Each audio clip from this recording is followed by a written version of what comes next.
नमस्कार दोस्तों, स्वागत है आपका द शिवम कास्ट में। आइए आज थोड़ी सी राजनीति की बात कर लेते हैं। कुलदीप सिंह सेंगर बीजेपी एमएलए नाबालिग से बलात्कार हत्या के आरोप। गायत्री प्रसाद प्रजापति समाजवादी पार्टी बलात्कार के गंभीर आरोप। पुरुषोत्तम नरेश द्विवेदी बीएसपी बलात्कार के आरोप। एमजे अकबर बीजेपी पूर्व कांग्रेस एमपी यौन दुर्व्यवहार के आरोप। करण मोरेवाल कांग्रेस बलात्कार के आरोप। रितलाल यादव आरजेडी कई मामलों में आरोपी, हत्या गंभीर आपराधिक चार्ज भी इन पर लगे। राकेश राठौड़ कांग्रेस बलात्कार के आरोप। अमनतुल्ला खान धमकी आपराधिक आरोप के लिए गिरफ्तारियां, यह आम आदमी पार्टी से थे। राजकिशोर केसरी बीजेपी रेप के आरोप। वीर सिंह महतो ये फॉरवर्ड ब्लॉक के थे, पुराने रेप केस के अपराधी थे। जेपी अहीर बीजेपी रेप के आरोप। निहाल चंद बीजेपी से थे, 2011 में यौन दुर्व्यवहार के आरोप लगे इन पर। विजय जोली बीजेपी से थे, 2017 में रेप एलिगेशन। हेलप्पा जेडीएस 2009 में रेप केस। आखिरी में हमारे आते हैं राहुल गांधी सुकन्या रेप केस। दोस्तों आज अगर हम बात करें ना इंडियन पॉलिटिकल सिस्टम की, तो इंडिया की पब्लिक की हालत ये हो चुकी है कि वो जिसको भी वोट देती है ना, जिस भी पार्टी को वोट देती है, वही पार्टी उनसे धोखेबाजी करती है। चाहे मैं कांग्रेस ले लूं, चाहे मैं आम आदमी पार्टी ले लूं, चाहे मैं समाजवादी पार्टी ले लूं, चाहे मैं बीजेपी ले लूं, कोई सी भी पार्टी आप उठा के देख लीजिए, सभी के अंदर या तो कोई खूनी बैठा है, या कोई रेपिस्ट बैठा है, या फिर कोई गुंडागर्दी करने वाला बैठा है। लेकिन ये लोग इस तरीके से खुलेआम ये चीज कर कैसे लेते हैं? सबसे बड़ी चीज है हमारी पुलिस और प्रशासन और हमारी कोर्ट। अभी आपको पता है उन्नाव रेप केस हुआ कुलदीप सिंह सेंगर के ऊपर। पहले कोर्ट ने उनको सुनाया कि उनको उम्र कैद की सजा है, लेकिन अब वो उन्होंने वापस ले लिया सुप्रीम कोर्ट, हाई कोर्ट ने। क्यों क्यों लिया वापस? और फिर उसके बाद सुप्रीम कोर्ट को आना पड़ा उस केस के अंदर, और उस पे स्टे लगाना पड़ा हाई कोर्ट के ऑर्डर पे। लेकिन ऐसा हुआ ही क्यों? जब एक बार वो आरोपी साबित हो गए, सारे सबूत कोर्ट के सामने पेश हो गए, उस लड़की ने इतना सब कुछ खो दिया, ठीक है, उसके बाद भी उनकी उनकी जो चार्जशीट थी उसमें बदलाव किया क्यों? किसने किया? सबसे मेन चीज है पुलिस प्रशासन और आपका कोर्ट, ये भी घेरे में आते हैं इस चीज से। और मैं धन्यवाद देना चाहूंगा योगिता बयाना जी का। मैंने अपनी कई वीडियो में भी उनको धन्यवाद दिया है कि अगर वो इस उन्नाव रेप केस के अंदर धरने पर नहीं बैठती, तो शायद कुलदीप सिंह सेंगर आज खुले आम घूम रहा होता, और उस लड़की के साथ वो बाहर आके क्या कर सकता था ये बताने की जरूरत नहीं। आप इसमें मूवी बना लीजिए। ये जो पॉलिटिकल जो बातें चल रही है ना यहाँ पे, जितने मैंने आपको लिस्ट बताई, और ये तो चंद लिस्ट है सर। अभी तो उत्तराखंड के अंदर बीजेपी के एमएलए के ऊपर केस चलवाने की बात हो रही है, ठीक है। कई सारे कांग्रेस नेताओं के ऊपर रेप केस और मर्डर केस चल रहे थे, उनको रफा दफा कर दिया पैसे देके। पैसे की वैल्यू है दोस्त, आजकल आपके पास पैसा है, सब कुछ कर सकते हैं, ठीक है। बाकी जो आम आदमी है उसके लिए कुछ नहीं है। अगर वो अपनी बात बताने के लिए या कहने के लिए धरने पर बैठेगा, उसको लाठी मारकर उठा दिया जाएगा, और फिर बाद में जब वोट मांगने का टाइम आएगा तो फिर यही नेता हमारे घर आएंगे, हाथ जोड़ेंगे कि हमें वोट दीजिए। बट क्यों भाई, क्यों दूं मैं वोट आपको, ये बताइए मेरे को। जब उन्नाव रेप पीड़िता ने सीएम योगी से अपील की थी, तब योगी जी ने कोई एक्शन नहीं लिया, ठीक है। मैं योगी जी को बहुत बड़ा नेता मानता हूं, जो उन्होंने एकदम से इतने सारे यूपी के अंदर बदलाव किए, लिटरली में कोई नेता नहीं कर सकता भाई, कोई उनके आसपास भी नहीं भटक सकता। यूपी से हर लोग कतराते थे, लेकिन उन्होंने करके दिखाया।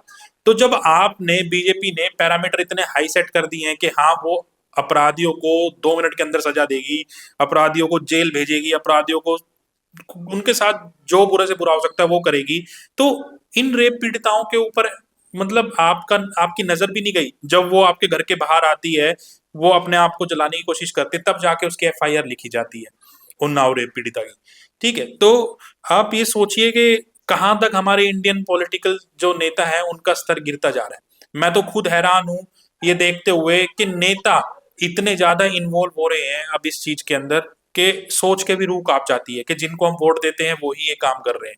कल को अगर मेरी बेटी है या मेरे रिश्तेदार है, अगर उनके साथ किसी नेता ने ऐसा कर दिया और मैं आवाज भी नहीं उठा पाऊंगा, और सोचो मैं कुछ साल पहले या इसी साल उस नेता को वोट दे के आया था। उस देखिए, बीजेपी के अंदर बहुत सारे अच्छे नेता हैं, मैं कांग्रेस के अंदर भी बहुत सारे अच्छे नेता, मैं किसी पार्टी के ऊपर आरोप नहीं लगा रहा, कुछ एलिगेशन नहीं लगा रहा, लेकिन अगर किसी पार्टी को दिखता है कि उनका ये नेता खराब है तो कृपया करके उसके ऊपर एक्शन लें।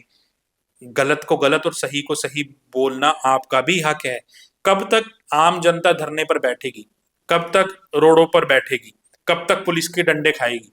ठीक है, पुलिस आपके कंट्रोल में है, बाकी लॉ एंड ऑर्डर आपके कंट्रोल में है। अगर आपको लगता है कि बीजेपी के किसी एमएलए ने गलत किया है, ठीक है, लेकिन कांग्रेस वाले उस टाइम आते नहीं, कुछ बोलने आते नहीं। जब ये अभी उन्नाव रेप केस हुआ था, बीजेपी का जो एमएलए फंसा था कुलदीप सिंह सेंगर, उस टाइम पे जब ये धरने पे बैठी थी योगिता बयाना जी, और काफी लेडीज धरने पर बैठी थी, काफी भाइयों ने भी सपोर्ट किया था वहां पे कोई कांग्रेस का लीडर क्यों नहीं आया?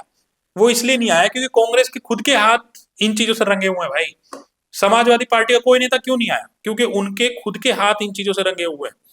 वो खुद इन चीजों में जेल जाकर आ चुके हैं, या आरोपी सिद्ध हो चुके हैं, या बेल पे हैं।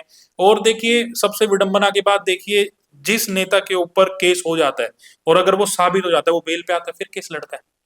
ठीक है, रेपिस्ट खुलेआम घूम रहे हैं। इस देश को आगे बढ़ाने की हम बात करते हैं जहां पे बलात्कारी सरेआम घूम रहे हैं, ठीक है, भ्रष्टाचार वाले सरेआम घूम रहे हैं, बिजनेस कर रहे हैं भ्रष्टाचार वाले, ठीक है, लोगों की लैंड आप एक एक रुपए में दे देते हो, उनके ऊपर कोई कवरेज करने जाता है तो उसको पुलिस मार के भगाती है। इस देश को हम ऊपर पहुंचाने की बात कर रहे हैं। क्या सिर्फ इस देश को सिर्फ पैसा ही चाहिए? अगर इस देश को सिर्फ पैसा ही चाहिए तो आप खुलेआम बोल दीजिए कि भाई जो भी पार्टी सत्ता में आएगी, चाहे आम आदमी पार्टी, कांग्रेस, बीजेपी, जो भी पार्टी है, अगर उसको पैसा ही चाहिए, बड़े बड़े उद्योगपतियों से पैसा चाहिए, रेपिस्ट उनको पैसा खिलाते रहे, या गुंडागर्दी करने वाले उनको पैसा खिलाते रहे, तो आप एक काम कीजिए, आप ये घोषणा कर दीजिए कि इंडिया सिर्फ पैसों से चलेगा। तो बस फिर ठीक है, फिर उन्हीं लोगों को यहाँ रहने का हक दीजिए जिनके पास पैसा है, जिनके पास नहीं उनको सरेआम मार दीजिए। मर तो वो ऐसे भी रहे हैं यार, रोड पे जाके लाठियां खा रहे हैं और चीजें, मतलब मर तो वो वैसे भी जाएंगे। ठीक है, अगर ऐसे ही चलता रहा तो मर जाएंगे। उस लड़की ने जो उन्नाव रेप पीड़िता थी, ठीक है, या फिर अभी अंकिता का जो ये केस हुआ उत्तराखंड के अंदर, इन्होंने क्या नहीं खोया यार। उस लड़की ने अपने पिता को जेल में मरते हुए देखा, जो उन्नाव रेप पीड़िता थी, उसने अपने पिता को जेल में मरते हुए देखा। उसने अपनी वकील, जब वो वकील के साथ गाड़ी में जाती, उसका एक्सीडेंट करवा दिया, उसको वहां पे उसने अपने रिश्तेदारों को मरते हुए देखा। क्या कुछ नहीं देखा यार उसने? और कितना दिखाएगा ये नेता, ये बताइए। उसके बाद भी कोर्ट को इतने दिन लग गए उस आरोपी को वापस उस, मतलब उस हाई कोर्ट के ऑर्डर पे स्टे लगाने के लिए इतने दिन लग गए। अगर इतना ही फास्ट आपको काम करना है तो खुले रखो ना भाई, रात में कोर्ट, रेप केस में खुले रखो, करो सुनवाई, कौन मना कर रहा है? हम तो रेडी हैं, जनता तो रेडी है कि हाँ आप सुनवाई करें, रातों रात कोर्ट चले, कोई दिक्कत नहीं है, करो ना जजों की भर्ती यार, रोक कौन रहा है? इतनी सारी सरकारी नौकरी आप निकाल के 1 मिनट में कहते हो नहीं अभी रिजल्ट आएगा देखेंगे, और रिजल्ट पता नहीं 5 साल डिले हो जाता है। कैसे यार, कैसे? हम तो टाइम पे टैक्स दे रहे हैं, सब कुछ टाइम से कर रहे हैं, तो हमें भी तो न्याय टाइम से मिलना चाहिए। कोर्ट के अंदर इतने केसेस पेंडिंग पड़े हैं, इतनी इतनी फाइलों के चट्टे लगे पड़े हैं, क्या क्या करेगा यार आम आदमी, कहां तक मरेगा ये बताइए। हम बीजेपी को चुन के लेके आए क्योंकि 2014 के अंदर कांग्रेस का इतना ज्यादा दुर्व्यवहार बढ़ गया था ना कि हमें बीजेपी बहुत अच्छी लगी, और बीजेपी ने लिटरली में ऐसे ऐसे काम करके दिखाए हैं जो कोई पार्टी कर ही नहीं सकती। लेकिन अब बीजेपी क्या कर रही है? सेम कांग्रेस वाले रास्ते पे जा रही है। प्लीज, मैं अब भी प्रधानमंत्री नरेंद्र मोदी से अपील करूंगा कि कृपया करके ऐसे नेताओं को पार्टी के अंदर भर्ती ना करें। बेशक आप वो सीट हार जाए, वो सीट वो जीतेगा, कोई दिक्कत नहीं है, कभी ना कभी तो भगवान भी देखेगा उसको। आप ऐसे नेताओं को भर्ती करें जिनकी छवि बहुत अच्छी है, ठीक है, तो देश के लिए कुछ कर पाए, जो आगे बढ़ा पाए, ना कि जो रेप केस के अंदर जाए। अब इससे हुआ क्या? पार्टी की छवि ही खराब हुई। दूसरी सबसे बड़ी चीज पता है क्या है? विडंबना ये है, हमारा अपोजिशन ही स्ट्रांग नहीं है। अपोजिशन खुद काली पोत के बैठा अपने चेहरे पे। क्यों? उन्होंने खुद अपने टाइम में इतने केसेस किए हैं जिसकी लिस्ट है बीजेपी के पास, अगर वो एक बार खोल देना, मैं कह रहा हूं कांग्रेस का एक भी नेता आपको बाहर नहीं दिखेगा। और सेम कांग्रेस के पास है, अगर वो खोल दे तो बीजेपी का कोई नेता आपको बाहर में दिखेगा। लेकिन वो कहते हैं ना कि भाई भाई हैं दोनों, आगे हाथी के दांत दिखाने कुछ और है, खाने कुछ और है। तो मेरी इस वीडियो से यही दरखास्त है, क्योंकि मेरे को पता है ये वीडियो थोड़ी सेंसिटिव है, क्या पता इस पे रोक लग जाए या चैनल को कोई हार्म हो जाए इस वीडियो से, बट मैं फिर भी सच्चाई ही बोलूंगा कि कृपया करके बीजेपी से अनुरोध है, क्योंकि आप सत्ता में, ग्लोबली हम बहुत अच्छा कर रहे हैं, जीडीपी जैसी है, जो भी है ठीक है, मैं उसके ऊपर बात ही नहीं कर रहा, ठीक है, अब कई लोग वहां भी ज्ञान देने आ जाएंगे, मेरे को नहीं चाहिए ज्ञान। मैं सिर्फ इतना कह रहा हूँ, जो भी इंटरनल मुद्दे हैं आपके देश में जो नेताओं से जुड़े हैं या किसी भी एंगल से, रेप केस है, मर्डर केस है, कुछ भी है, कृपया करके उनकी सुनवाई जल्द से जल्द करें। जो नेता इसके अंदर इन्वॉल्व है उनके लिए स्टैंड ना लें, उनको गलत बोलने के लिए आप भी हमारे साथ आइए, कोर्ट न्याय करेगा। अगर आप हमारे साथ होंगे तो कोर्ट जल्दी न्याय करेगा। ठीक है, तो मैं आपसे यही अनुरोध करूंगा, बीजेपी से मेरा यही अनुरोध है, कृपया करके आप देश की छवि अंदर से सुधारिए। बाहर से मोदी तो सुधार ही लेंगे, बाकी और नेताओं को मैं बोलना चाहूंगा कि अंदर से भी आप देश की छवि सुधारिए। धन्यवाद।